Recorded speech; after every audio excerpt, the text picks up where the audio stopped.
say amen to everything Sister just said. And I think, I mean, the government, it's interesting because if they're not going to put through a mandate to say, hey, this is how you should celebrate Juneteenth, but they just mark it as a calendar holiday. And the citizens now, we could do with it what we please. But I totally wholeheartedly agree with this question of how in the world does a Black holiday equal a day off for white folks, right? This is a kind of ridiculous, part of this that I'm sure Uncle Biden did not see.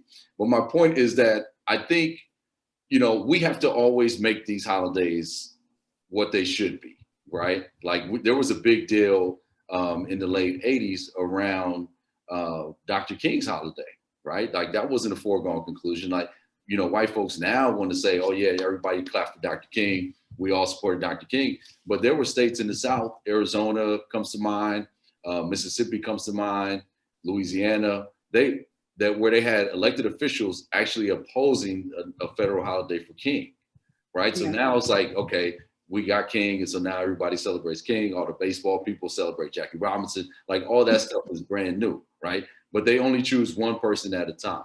But we just always have to make these holidays real for us. And so, I also should be honest and just say, when we were celebrating Juneteenth, it was a celebration. Like I don't remember anybody gathering around and saying, hey, we need to, honor our ancestors right now. We might say prayer or something like that, but there was no kind of formality to it. It was like just a celebration for us, but we knew what it meant. It meant just kind of black freedom in a general sense. But I think we have opportunity now, those of us who are inclined to do it, to really make it matter. It's never going to matter to all of the United States because clearly we have a divided United States, right? Absolutely. Which is oxymoron, but it says that it's a divided United States. And I would even argue that it was divided from the very beginning. And so the point is that someone says, well, that's what holds the whole thing together is these divisions, but it's actually what's holding us back in many regards. And especially on the topics that we're talking about today, which is about racial justice, education equality, economic justice, those kind of concepts are foreign to, and many people take those concepts and are openly resistant to those concepts, right?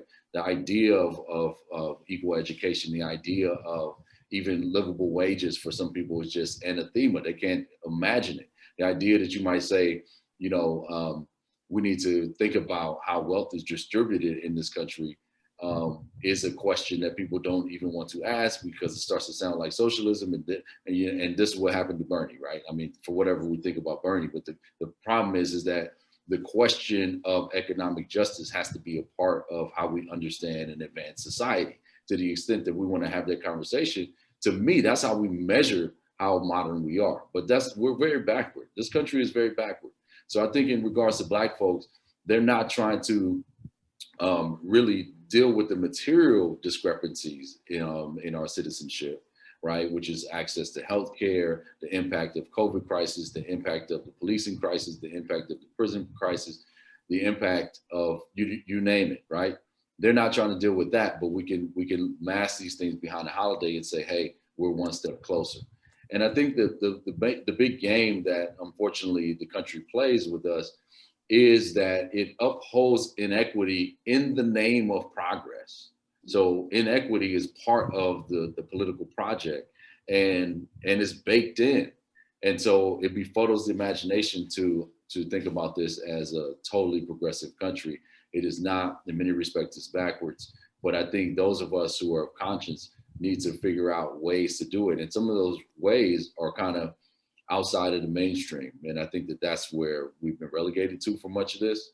And so when you have some kind of mainstream attention, yes, you breathe with it, take it as it is, but you know that the work is well far from being done and far from over. Yeah, thank you so much. And thanks for talking.